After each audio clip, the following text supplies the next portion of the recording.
So good afternoon to everyone. आप सभी का स्वागत है टारगेट विद इसके सर के स्पेशल सेशन में। और ये सेशन जो है फाइनल सेशन है हमारे टोटल नावल मैराथन का। आज हम करने वाले हैं, अभी जो सबसे पहला नावल हम लेने वाले हैं वो है आपका ओल्ड मैन एंड द सी। आप सभी को पता है ये बहुत छोटा नावल है, इसे हम इसकी छोटी लेंथ होने की वजह से नावेला भी कहते हैं। लेकिन आप सभी को बता दें कि ये नावल बहुत ही इंपॉर्टेंट है आपके एग्जामिनेशन पॉइंट ऑफ व्यू से। और ये नावल कहीं ना कहीं जो आपके अर्नेस्ट हमिंगवे साहब हैं उनको नोबेल प्राइज दिलाने में भी इस नावल का बहुत बड़ा रोल है। इस नावल को नोबेल प्राइज के अलावा भी एक और अवार्ड मिला था, पुलित्जर अवार्ड। तो ये नावल अपने आप में बहुत ही मायने रखता है। अच्छा, राइटर के बारे में बहुत थोड़ा सा चीज बताऊंगा। अर्नेस्ट हमिंगवे एक अमेरिकन राइटर हैं। आप सभी को एग्जामिनेशन पॉइंट ऑफ व्यू से ये भी ध्यान रखना है कि कई बार आपसे ये क्वेश्चन पूछा जा सकता है कि ये बताइए कि इसमें से कौन सा जो है जो राइटर है वो अमेरिकन नहीं है या अमेरिकन है, इंडियन नहीं है, ब्रिटिश है, ब्रिटिश नहीं है। तो nationality you have to keep in your mind all the time. अब हम आगे बात करते हैं। इनका फुल नेम है आर्थर मिलर हमिंगवे, ठीक है। और इनके लिए एक सबसे बड़ी चीज है कि इनको प्यार से बाद में, जैसे हर राइटर को कोई ना कोई स्यूडोनिम दिया गया था, इनको प्यार से जो है पापा कहा जाता था। ये बहुत ही इंपॉर्टेंट है, आपके एग्जाम में शायद पूछ ले। Be ready for that. और एक और महत्वपूर्ण चीज जो इनसे रिलेटेड आप सभी को जानना है, and that is lost generation. ये बिलोंग करते हैं एक बहुत ही उस समय एक फेमस मूवमेंट चला था लोस्ट जनरेशन। तो ये लोस्ट जनरेशन के एक बहुत बड़े जो है वो माने जाते हैं, पोएट माने जाते हैं, राइटर माने जाते हैं। एक तीसरी सबसे महत्वपूर्ण बात यह है कि ये इनके जो भी आप नॉवेल्स को पढ़ेंगे तो उसमें एक स्पेशल इन्होंने कोड यूज किया है, हीरो को एक अलग प्रकार से प्रेजेंट करने की कोशिश की है। उसके अंदर एंथुजियाज्म बहुत ज्यादा दिखाया गया है, ब्रेवरी दिखाई गई है। तो हीरो की जो ये क्वालिटी है, पॉजिटिविटी, ब्रेवरी, ये सारी चीजें जो इससे रिलेटेड हम डिटेल में कभी नेट के लिए पढ़ाएंगे तो आपको बताएंगे। तो इसको एक नाम दिया गया है, कैन एनीवन टेल, इसको नाम दिया गया कोड हीरो। तो जो हमिंगवे साहब हैं उनके बारे में ये भी बात पूछ लिया जाता है आपके एग्जाम में कि कोड हीरो का जो है कॉन्सेप्ट किसके नॉवेल्स के संदर्भ में, किसके वर्क के संबंध में कहा जाता है, तो दैट इज हमिंगवे। तो ये सारी चीजें आप लोग को याद रखना है। अब देखो कितने कम शब्दों में मेन मेन चीजें बता रहा हूँ। इनकी चार, एक नहीं बल्कि चार चार शादियां हुई थी। तो इससे ये बात भी प्रूव होता है कि जरूरी नहीं कि एक ही पत्नी हो, चार पत्नियां भी हो सकती हैं। इससे आप गड़बड़ नहीं है, आप बड़े राइटर बन सकते हैं। और अभी अभी आप ये हंसी मजाक के लिए बोल रहा हूँ कि जितने भी महान लोग रहे हैं पता नहीं कि उनकी ज्यादा पत्नियां रही हैं। चाहे आप मिल्टन साहब की बात करिए, तीन तीन पत्नियां, ये भी बहुत महान राइटर हैं अमेरिका के, चार चार पत्नियां। तो ये बहुत ज्यादा रहा है अभी मामला, स्पेशली विदेशों में। अगर आप सर्विस और जॉब की बात करें तो रिपोर्टर रहे हैं ये, ठीक है। नाम लिखा हुआ एम्बुलेंस ड्राइवर रहे हैं। जो एम्बुलेंस ड्राइवर वाली बात है वो थोड़ा सा इम्पोर्टेंट इसलिए हो जाता है क्योंकि इन्होंने अपने कई नावल में जो है मतलब एम्बुलेंस ड्राइवर के रूप में अपने आप को दिखाया है। कहीं ना कहीं इनके जब आप स्टोरीज को पढ़ते हैं तो इनके नावल, इनके खुद के लाइफ से जो है सारी चीजें रिफ्लेक्ट होके आती हैं। ये है इनके जो मेजर लिटरेरी वर्क्स हैं, वो आप देख सकते हैं ये सारे। इसमें जो सबसे मेन आप सभी को याद रखना है जो आपके कोर्स का है, the old man and the Sea, 1952 का। ठीक है।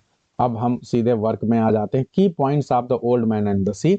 अगर Old and Man and Sea की बात करें तो इसके की पॉइंट्स देखते हैं। सब टाइटल इसका कोई नहीं है। अगर पब्लिकेशन ईयर की बात करें, रिटन ईयर की, तो 51 में लिखा गया। क्यूबा के पास जब ये रह रहे थे, तो ये एकदम क्यूबा की ही कहानी है। क्यूबा के पास रह के लिखा है तो चीजों को बहुत समझ के लिखा है। देखो इस तरह की कहानी का हमेशा इम्पैक्ट होता है क्योंकि आप उस चीज को, जीवन को अच्छे से समझते हैं और फिर लिखते हैं तो और अच्छा क्वालिटी आप दे पाते हैं। पब्लिकेशन 1952 है। किसमें पब्लिश हुआ था तो ये बहुत इंपॉर्टेंट है। पहली बार ये पब्लिश हुआ था लाइफ मैगजीन में, ठीक है, 1952 के इशू में, ठीक है।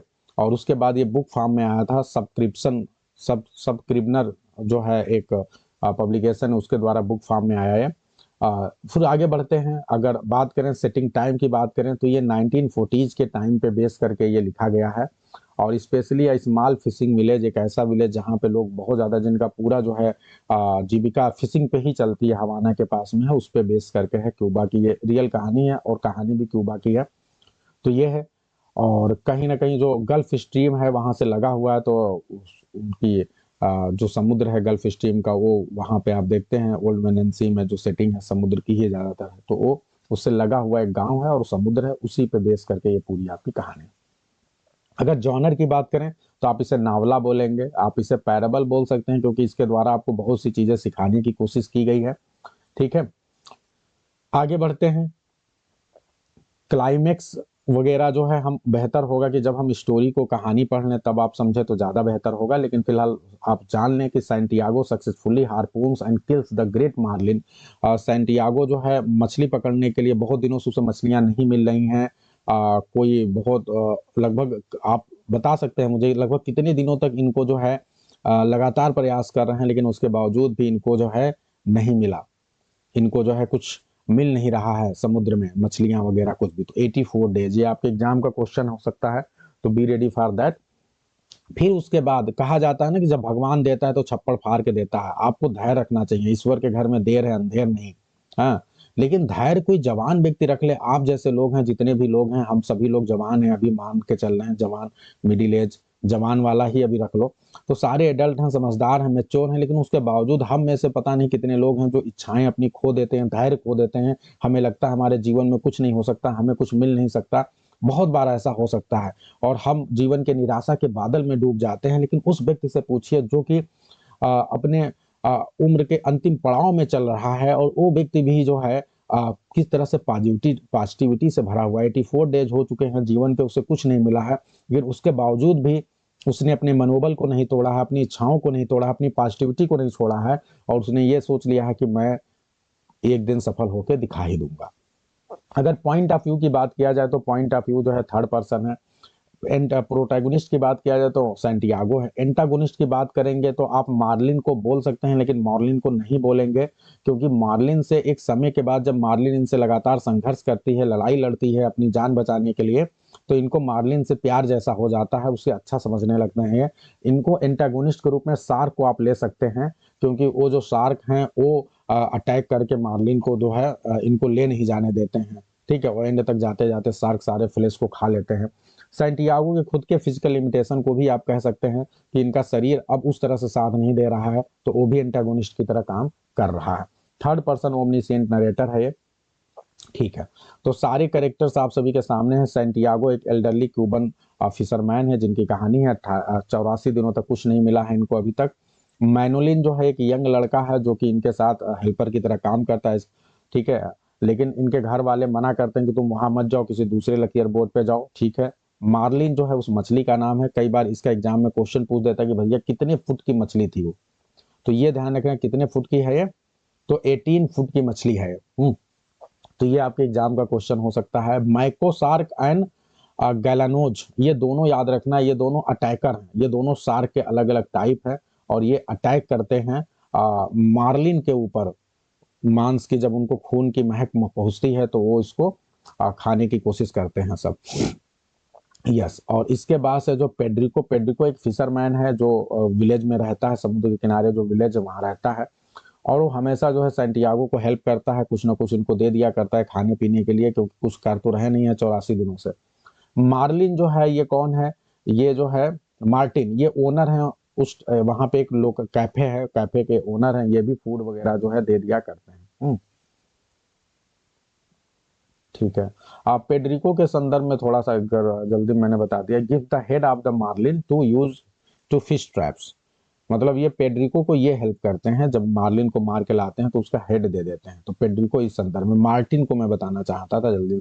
तो मार्टिन का इसलिए याद रखना क्योंकि ये जरूरी है, क्योंकि जैसे कोई व्यक्ति है, बूढ़ा व्यक्ति है, उसको ये हेल्प कर रहा है मार्टिन, तो मार्टिन का नाम इसलिए याद रखना है, ये हमेशा जो है दे देते हैं उनको खाने पीने के लिए सारी चीजें। जो डी मैगियो, ये बहुत ही इंपॉर्टेंट करेक्टर है, इसका नाम इसलिए आपको ध्यान रखना है क्योंकि ये करेक्टर एक बेसबॉल प्लेयर है। क्या करेक्टर है? Baseball player.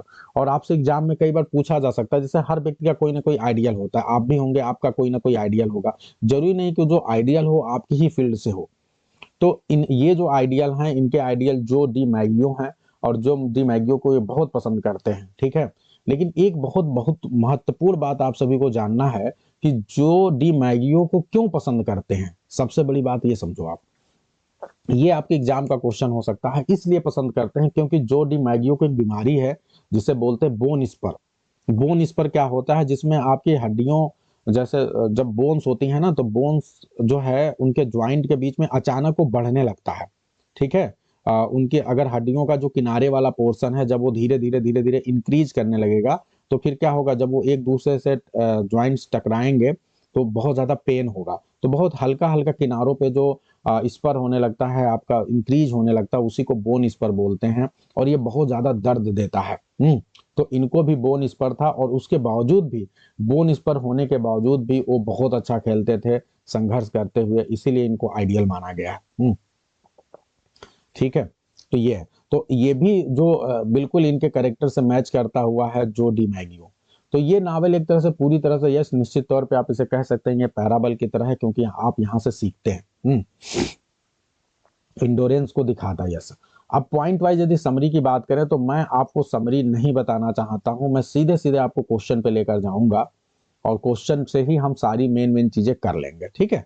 तो सीधे सीधे हम क्वेश्चन पे आते हैं, और क्वेश्चन में हमने सब कुछ डाल दिया है, तो वहां से हम करेंगे। हाँ, आपको जरूरी हम इंपॉर्टेंट लाइन दिखा रहे हैं, वो देख लें आप, कि बट मैन इज नॉट, क्योंकि ये नावल बहुत छोटा है तो इसलिए वहां पे टाइम नहीं बर्बाद करते। But man is not made for defeat, a man can be destroyed but not defeated. ये बहुत ही इंपॉर्टेंट लाइन है, ध्यान रखिएगा।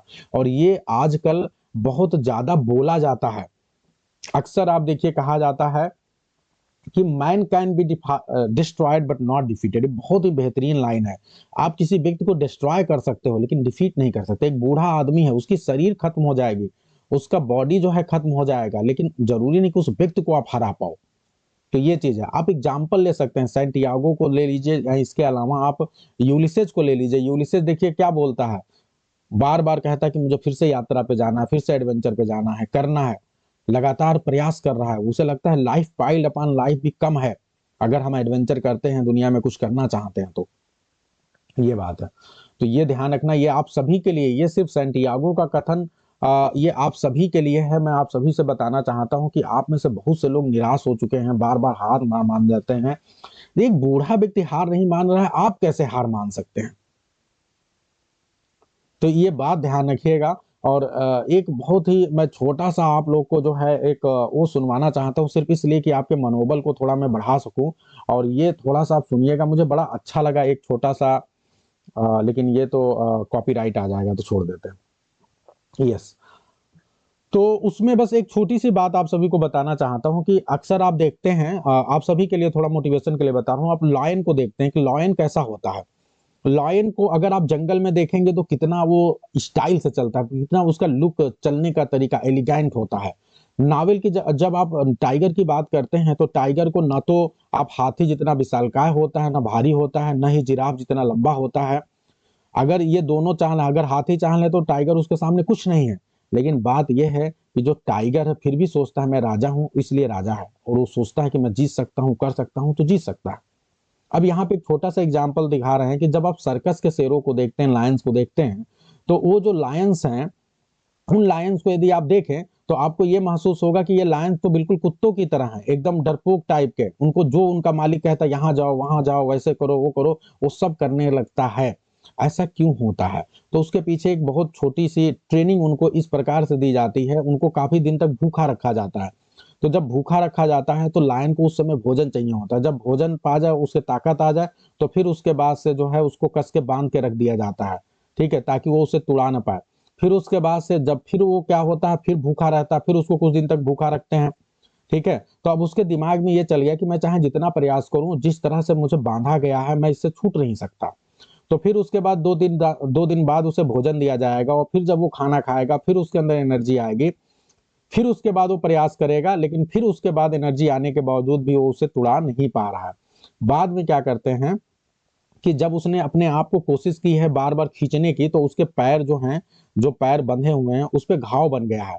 अब वो क्या करते हैं, छोटा सा रस्सी बांधते हैं, रस्सी बहुत हल्की है सोच लीजिए, और उस रस्सी को वहां पे लगाते हैं जहां पे उसका घाव है, घाव से बांध देते हैं। अब उसके बाद फिर उसको जब 2 दिन बाद भूखा रखने के बाद खाना देते हैं, तो फिर वो खाना खाता, फिर अपने आप को जोर से खींचता है। लेकिन अब की बार वो फिर परेशान हो जाता है, क्योंकि जब खींचता है तो पेन, तुरंत उसे पेन होने लगता है, तो खींचता ही नहीं, जबकि जोर से खींचता तो टूट सकता था। अब की बार लास्ट टाइम में वो क्या करते हैं कि उस रस्सी को भी हटा देते हैं, और सिर्फ एक धागा बांध देते हैं, केवल एक धागा छोटा सा। और उसके बाद आपको सच बताएं कि उस लायन को खूब खाना दिया जाता है, सब कुछ दिया जाता है, लेकिन लायन कभी भी अपने पैर को खींचने की, तोड़ने की कोशिश नहीं करता है। क्यों? क्योंकि वो पूरी तरह से ट्रेंड हो जाता है इस बात के लिए। वो जानता है कि मैं अब कुछ नहीं कर सकता, मेरा जीवन यही है, और हार मान के वो वहीं पे हमेशा के लिए अपने आप को रोक लेता है। तो ये सिर्फ कहानी सिर्फ इसलिए है कि आप सभी को मैं ये बताना चाहता हूँ, इस बूढ़े व्यक्ति के लिए भी बताना चाहता हूँ कि देखो, इसके साथ सैंटियागो के साथ बार बार बुरा हो रहा है। एक दिन गया नहीं मिला, 2 दिन गया नहीं मिला, 3 दिन गया नहीं मिला। अगर सैंटियागो की जगह कोई और रहता, जैसे लायन ने किया, लायन ने कई बार प्रयास किया, जब वो अपने आप को नहीं छुड़ा पाया तो उसने हिम्मत हार ली और वो कहा कि मैं अब नहीं इससे बच सकता, और अपने आप को वही मान लेता है, उसी चीज को मान के दास्ता मान लेता है। ठीक है, लेकिन सैंटियागो ने क्या किया? लगातार प्रयास किया। तो सिर्फ आप सभी को यही बताना था कि अगर अंतिम में अगर लायन ने सिर्फ एक बार, केवल एक बार अपने पैर को धीरे से झटक दिया होता जब धागा लगा हुआ था, तो लायन के लिए बहुत छोटा सा काम था वो, और लायन आराम से आजाद हो सकता था। लेकिन वो परिस्थितियों से हार मान गया और उसने प्रयास करना बंद कर दिया। उसे लगा मेरा कुछ नहीं हो सकता। सैंटियागो ने परिस्थितियों से हार नहीं मानी, और एक दो नहीं 84 बार।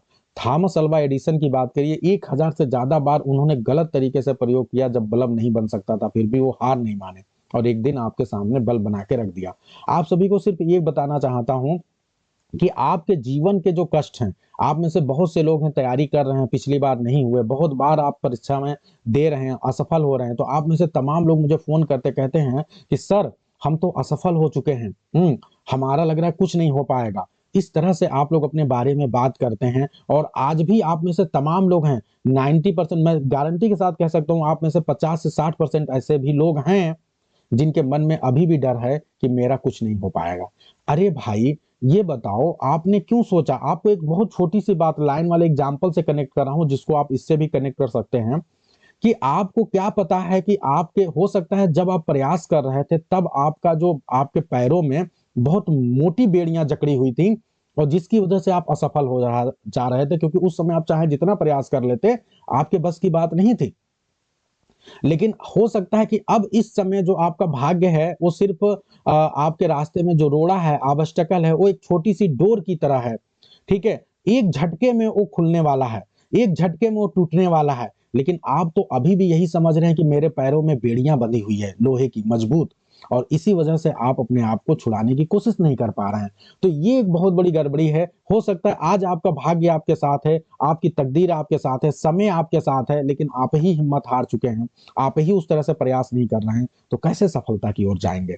तो ये मैं आप सभी को सैंटियागो और लायन के एग्जाम्पल से बताना चाहता हूं कि आपका सिर्फ एक ही काम है कि आप लगातार प्रयास करिए, एफर्ट लगाइए। अगर आप एफर्ट लगा रहे हैं तो निश्चित तौर पे, जैसे सैंटियागो ने 84 दिन तक प्रयास किया, 50वें दिन जो है उसे मिल ही गया वो चीज जो उसने सोचा नहीं था, वही सिम आपके साथ होने वाला है। आप ये मत सोचिए, आप कहते हैं कि सर हम तैयारी कर रहे हैं, टुनटुनवा भी तो तैयारी कर रहा है, उसका हो गया, उसका क्यों नहीं होगा, हमारा कैसे हो जाएगा? हो सकता है टुनटुनवा हमसे पढ़ने में सर ज्यादा तेज है, बहुत से लोग हैं जो हमसे पढ़ने में बहुत तेज हैं, उनका होगा कि हमारा होगा? फिर मैं आपको एक बात बताना चाहता हूं कि हो सकता है टुनटुन पढ़ने में बहुत तेज है, लेकिन हो सकता है उसके पैरों में अब की बार लोहे की जंजीर बंधी हो, और आपके पैरों में अब की बार सिर्फ धागे की जंजीर है, सिर्फ धागा बंधा हुआ है। तो बताओ, आप सफल होगे कि वो सफल होगा? वो तो चाहे जितना प्रयास कर ले, लोहे की जंजीर तोड़ा ही नहीं पाएगा, और अब की बार आपके पैरों में धागा बंधा हुआ है।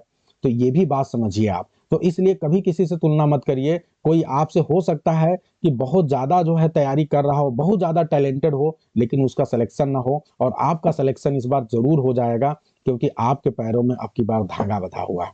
तो ये समझ लीजिए, अब धागा टूटने ही वाला है, एकदम आप लोग इस बार सफलता की ओर जाने वाले हैं। समझ में आ रहा है कि नहीं? ये मोटिवेशन बहुत हाई लेवल का है। अगर आप इसे थोड़ा भी मेरी बात को समझ गए तो समझ लो कि आपको कोई रोक नहीं सकता। ठीक है, चलिए अब आगे बढ़ते हैं। He was an old man who fished alone in the escape in the Gulf Stream, and he had gone 84 days now without taking a fish. ये मैंने आपको सिर्फ इसलिए ये लाइन लिया है ताकि आपको समझ में आ जाए कि 84 डेज नावल की ये पहली लाइन है जो शुरुआत में है। वो है fish I love you and respect you very much. क्यों हम फिश को, मार्लिन को एंटागोनिस्ट नहीं मानेंगे? ये लाइन पढ़िए, fish I love you and respect you very much but I will kill you dead before this day ends. ये उससे प्यार करते हैं, उसको बहुत ज्यादा रेस्पेक्ट भी देते हैं, फिर भी कहते हैं मुझे आज रात तक तुमको मारना ही है। ये मार्लिन के बारे में कहते हैं सैंटियागो, बहुत इंपॉर्टेंट लाइन है। और ये देखो सीधे सीधे बता रहे हैं, आपके एग्जाम में क्वेश्चन आ सकता है कि ये बताओ फिश को दुश्मन की तरह लेते हैं कि उससे प्यार करते हैं, रिस्पेक्ट देते हैं? तो यस, देते हैं वो रिस्पेक्ट। कई बार दुश्मन आपका अगर महत्वपूर्ण है, अच्छा है, मेहनती है, तो आप उसे रिस्पेक्ट देंगे। It is better to be lucky but, ये लाइन जरा देखो, it is better to be lucky but I would rather be exact. ये लाइन अगर आपने समझ लिया तो मैं गारंटी के साथ बता रहा हूं ये उन लोगों के लिए, पहला वाला तो जो मैंने बात कही थी वो भाग्यवादी लोगों के लिए है, लेकिन ये वाली जो लाइन है ये आपके लिए है। ये हमारे साथ आप पढ़ रहे हैं इसलिए मैं बता रहा हूं। I must keep my head clear, मुझे अपने दिमाग को एकदम क्लियर रखना है। I must keep it clear, और मुझे एकदम इसे क्लियर रखना होगा। It is the only thing I have left that is not gone. ये कह रहे हैं कि 2 दिन से लगातार ये मेहनत कर रहे हैं, वहां पे बूढ़े हो चुके हैं, शरीर साथ नहीं दे रहा है, बहुत बुरी स्थिति है, लेकिन एक ही चीज बात ये कहते हैं कि मुझे अपने दिमाग को क्लियर रखना है, मुझे अपने माइंड को क्लियर रखना है, और सारी चीजें अच्छी होंगी। आप लोग के संदर्भ में क्या समझ में आता है, जब आप एग्जाम में जाते हैं तैयारी करने, जब आपके साथ विपरीत परिस्थितियां आती हैं, चैलेंजिंग सिचुएशन आता है, तो आप में से बहुत से लोग कांपने लगते हैं, डर जाते हैं, परेशान हो जाते हैं, माइंड काम करना बंद कर देता है। आपको पता है विपरीत परिस्थितियों में जब आप पेपर कभी देखे, अचानक आपको पेपर देख के लगा रही है तो बहुत कठिन है, जो पढ़े थे आया नहीं, आप परेशान हो जाए, केवल एक ही चीज आपको बचा सकता है, वो है आपका दिमाग। अपने मन को शांत रखना। अगर दिमाग से आप मजबूत हैं, मन को शांत रख रहे हैं, तो निश्चित तौर पे आपको सफलता मिलनी तय है, इसमें कोई रोक नहीं सकता। ये बात बना लीजिए। और यही चीज उस बूढ़े व्यक्ति के पास था, उसने एक चीज अपने आप से कहा, और अपने आप से बात कर रहा है। आपका हीरो कहता है all is well, all is well, 3 idiots. तो अपने आप से बात करना है कि भाई कुछ नहीं, मैं अच्छा कर लूंगा, मेरा दिमाग बस सही रहना चाहिए, माइंड बस सही रहना चाहिए, कोई रोक नहीं सकता। तो ये है, बहुत बेहतरीन लाइन है। They beat me Manolin, they truly beat me. यहाँ पे ये शार्क के बारे में बताते हैं जो एंटागोनिस्ट है, क्योंकि उन्होंने मछलियों को खा लिया था उसके फ्लैश को, तो इसीलिए उनके बारे में बता रहे हैं कि उन्होंने मुझे बीट कर दिया। Everything about him was old except his eyes, and they were the same color as the sea and were cheerful and undefeated। देखो क्या बात, सब कुछ आपका, उसका शरीर झुर्रियों से भरा हुआ था, हाँ, हर चीज देख के लग रहा था कि ये व्यक्ति बूढ़ा है, लेकिन जब आप उसकी आंखों में आंखें डालते हैं, जब उसकी आंखों के कलर को देखते हैं, आंखों के चमक को देखते हैं, तो लगता है ये तो बिल्कुल समुद्र की तरह है, बिल्कुल चीयरफुल है और अनडिफीटेड है। समझ गए आप? तो ये, तो आई होप कि बहुत ज्यादा मोटिवेशन आप फील कर रहे होंगे। इस नावल से मुझे थोड़ा सा आपको मोटिवेशन भी देना था, कनेक्ट भी करना था चीजों को।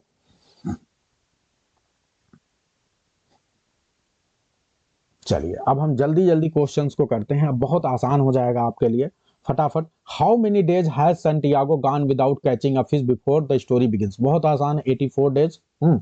अगला क्वेश्चन आप सभी के सामने है, हु इज द ऑथर? अब देखो आप सभी लोगों ने कॉपी बना रखा है, कॉपी कहाँ है? सभी की कॉपी आपके पास है? Are you ready with your notebook? वहां पे आपको क्या करना है, 1 2 3 4, और आपको अपने स्कोर बताने हैं, ईमानदारी के साथ बताइएगा, गलत कोई नहीं बताएगा। अगर आपको 100% आ रहा है तभी आप उसको टिक करिएगा, अपने साथ बेईमानी नहीं करनी है। Who is the author of the old man and Sea? ये भी आसान है, आगे बढ़ते हैं। In which magazine was the old man and the Sea first publish? किसमें पब्लिश हुआ था? तो लाइफ में हुआ था। फिर उसके बाद से what does Santiago dream of frequently? कौन सी चीज सैंटियागो बार बार ड्रीम में देखते थे? तो ड्रीम में हमेशा ध्यान रखिएगा, Lions on the beach in Africa, ये देखते थे। ठीक है, इनको ऐसा महसूस होता था अफ्रीका के बीच पे हैं, लायंस चारों तरफ घूम रहे हैं, और ये शुरू में भी बीच बीच में भी देखते थे, एंड में जब ये कहानी खत्म होता है तब भी वो नींद में चले जाते हैं, वो देखते हैं। अच्छा, ये संख्या कम क्यों है भाई? ये कम से कम 35 होना चाहिए भाई। आप लोग अपने साथियों में भेजिए, ग्रुप में भेजिए, लिंक को ज्यादा लोग को भेजिए। आगे बढ़ते हैं। Which baseball player does Santiago idolize? किस बेसबॉल प्लेयर को करते हैं? तो जो डी मैगियो, एकदम क्लियर है। What physical element does Joe DiMaggio suffer? सभी को पता है, बोन स्पर, बोन स्पर से सफर कर रहे थे ये। आगे बढ़ते हैं। How long is the marlin that Santiago catches? कितनी लंबी है? 18 फुट की है ये। ठीक है। What does Santiago call the sea? क्या बोलते हैं? ये बहुत महत्वपूर्ण क्वेश्चन। ला मर, कोई बता सकता है ला मर का मतलब क्या होता है? ला मर क्यों बोलते हैं? ये बहुत इंपॉर्टेंट पॉइंट है। मर, आपको पता है मर का मतलब, लॉ का मतलब क्या होता है? लॉ। अगर आप किसी को लॉ बोल रहे हैं तो लॉ का मतलब होता है फीमेल। अगर आप लॉ बोल रहे हैं तो फीमेल। और अगर अगर पुरुष जैसा किसी से प्यार कर रहे हैं, पुरुष है, तो उसको क्या बोलेंगे? एल। तो एल मर, ला मर, ये ध्यान रखना आप सभी को। तो अब यहाँ पे एटीट्यूड को दिखा रहा है, जिस चीज को आपको पाना है। कहते हैं ना कि किसी चीज को इतनी शिद्दत से चाहो कि सारी कायनात लग जाए उसको आपको मिलाने में। अगर आपने अपने लक्ष्य को, टीजीटी को शिद्दत से चाहा, तो इसे एक अपनी प्रेमिका की तरह चाहो, इसे अपने प्यार की तरह चाहो। अब महिलाओं के लिए नहीं कहूंगा प्रेमिका की तरह, नहीं तो लेस्बियन हो जाएंगी, पुरुषों के लिए बोल रहा हूं। तो वो उसे आप अपने उसे प्रेमिका की तरह चाहिए, और उसे आप जो है कहिए कि जैसे प्रेमिका को शिद्दत से प्यार करते हैं, वैसे अपने लक्ष्य को प्यार करिए शिद्दत से, और फिर देखिए आपको कैसे मिलती है। इसी तरह जो पुरुष हैं भाई, महिलाएं हैं वो पुरुष की तरह प्यार करें, लेकिन भाई उनके लिए गड़बड़ हो जाएगा। चलिए अब आगे बढ़ते हैं। एक ध्यान दें यहाँ पे, जो महत्वपूर्ण चीज ये है कि यहाँ पे दो चीजें हैं कि सैंटियागो कैसे समुद्र को लेते हैं।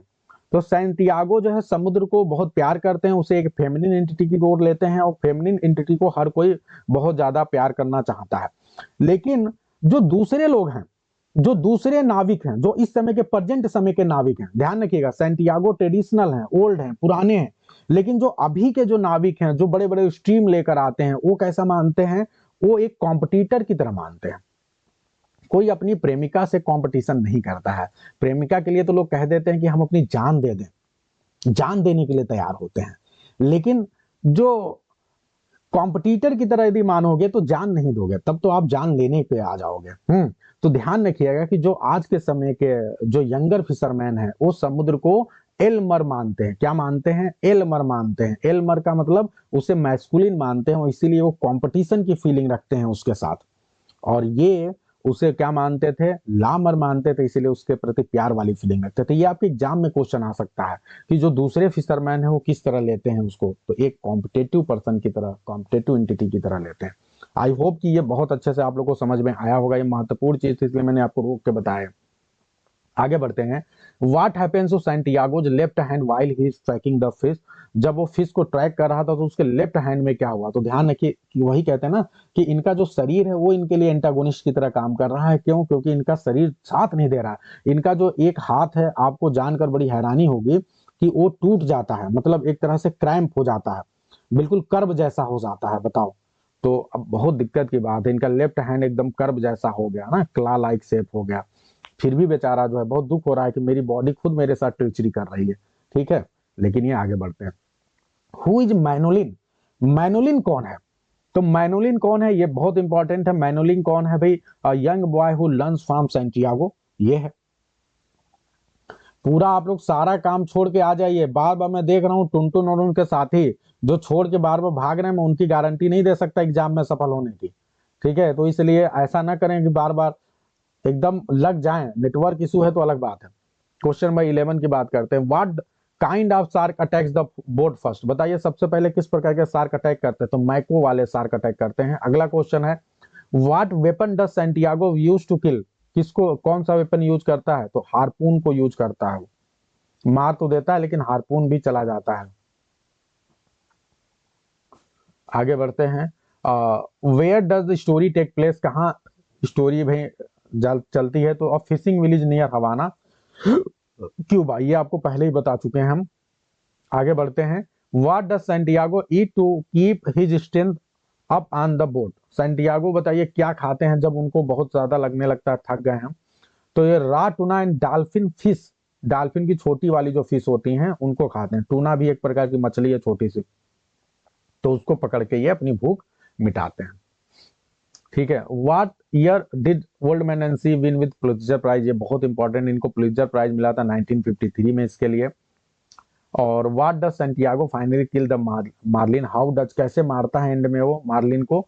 तो उसको he harpoons it through the heart, उसके हार्ट के पास। वो सोचता है तो मरेगी नहीं, तो हार्ट के पास निशाना लगा के मारता है, और इस तरह से फाइनली जो है अंत में उसकी डेथ हो जाती है।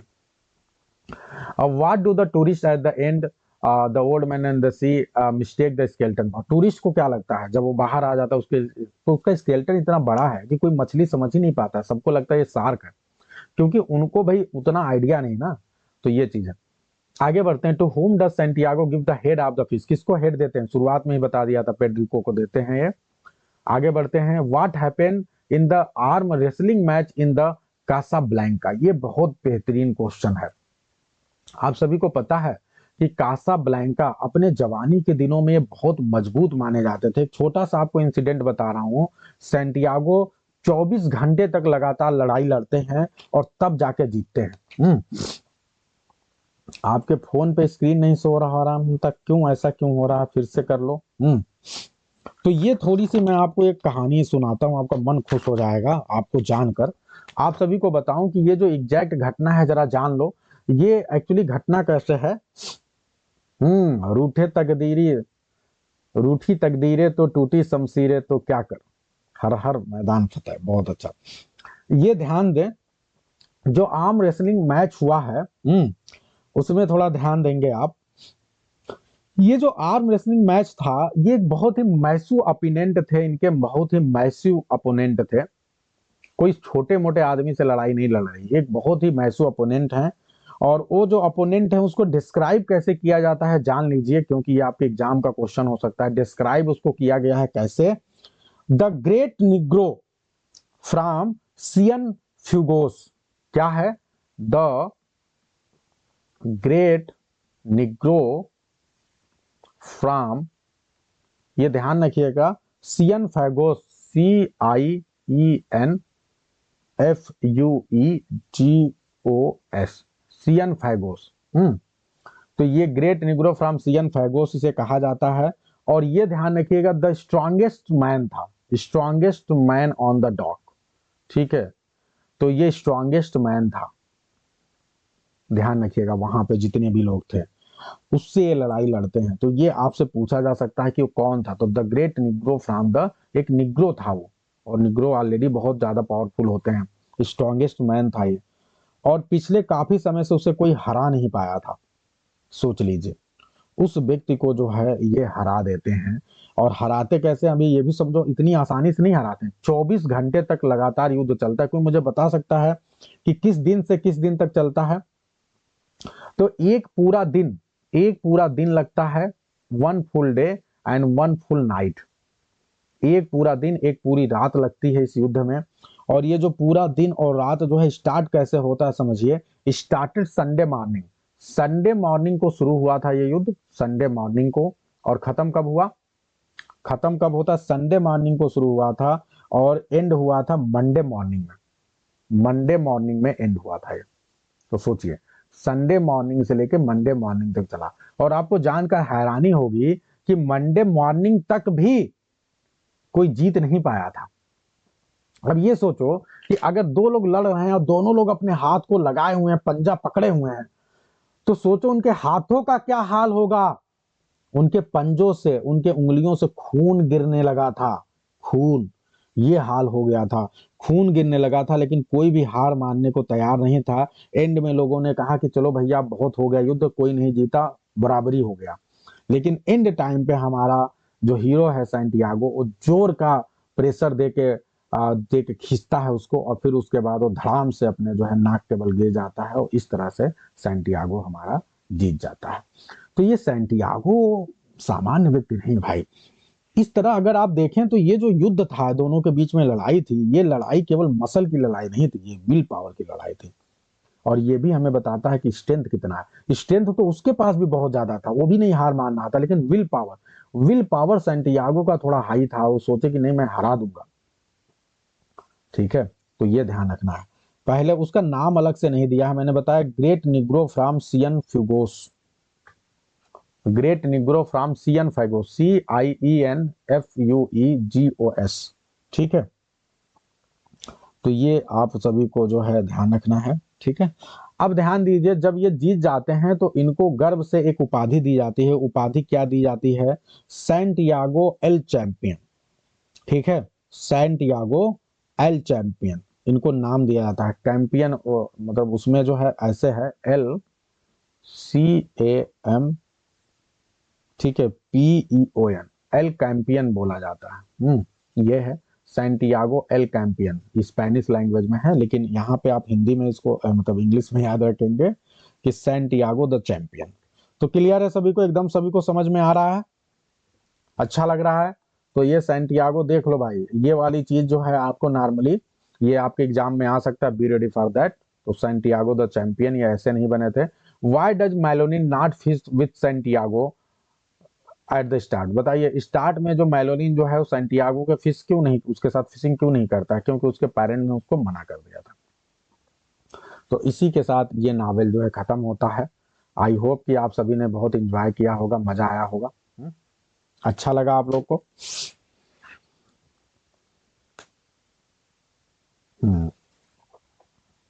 ठीक है, तो एक नावल आपका फाइनली जो है एंड हो चुका है, और आपको जानकर खुशी होगी कि इस नावल को हमने मुश्किल से 30 मिनट के अंदर में पढ़ा दिया है, 30 से 32 मिनट लगा है। और अब इस नावल से कोई भी ऐसा क्वेश्चन है जो आपके एग्जाम में आएगा तो आप ऐसा नहीं कि नहीं कर पाएंगे। अब मुझे ये बताइए कितने नंबर आपके आए, how many marks did you get, did you score? चलिए जल्दी जल्दी, अजय, चंचल, छाया 20 में 20, अमित, अरे वाह 20 में 20, और बताएं भाई सारे लोग अपना स्कोर बताएं। विजय लक्ष्मी ठीक है 20, अंजलि 20, जमा दिए आप लोग भाई। राजकुमार जी 20, सोनम 19, अनीता पांडे 19, सुनील 18, अनुपमा 16, आनंद 20, कोमल 19, गंगा 19, सुप्रिया 16, अंजलि, अच्छा ये नावल फेवरेट ओके, पुष्पा 18, चंचल 19, छाया आज ही रीड किया था सर, कोई बात नहीं है, दिव्या 16। तो अच्छा लगे। अच्छा ये बताओ, आप रीड किया और मैंने बताया, अंतर नजर आता है कि नहीं? जब मैं बताता हूं तो आपको अंदर क्या विशेष रूप से चेंज आता है बताइए? मेरे ख्याल से जब मैं बताता हूँ तो वो चीज आपके दिमाग में एक इमेज बन जाती होगी पूरी तरह से, आपने पढ़ा है तो आपको एकदम से पूरी तरह से वो याद आ जाता होगा। ठीक है, दूसरी बात यह है कि कुछ और चीजें जो मैं एक्स्ट्रा आपको ऐड करता हूं उससे आपको थोड़ी सी एक्स्ट्रा इंफॉर्मेशन मिल जा रही होगी। ये चीज है। ठीक है, और सबसे बड़ी बात है कि नावल में बहुत मोटिवेशन आप लोग को मिला है, हैं? ठीक है, हाँ मैं समझ गया छाया जी, इसीलिए आप मतलब आपको डाउट है कि आप 20 में 20 इसीलिए पा गए हैं क्योंकि अभी आपने रिवीजन किया है पहले से की होती तो शायद थोड़ा बहुत कम हो सकते थे, हैं? हाँ चलिए बहुत अच्छा भाई, चलिए बहुत अच्छा। तो अब हम आगे बढ़ते हैं और दूसरे नावल की ओर चलते हैं, that is the grapes of wrath. क्या करें ये बताओ, हर नावल की अलग अलग वीडियो रखें कि एक ही रखें? अलग अलग रखते हैं, है ना, और फिर सारा एक फोल्डर बना के उसी में डाल देंगे, ताकि जिसको देखना है वो देखें आप।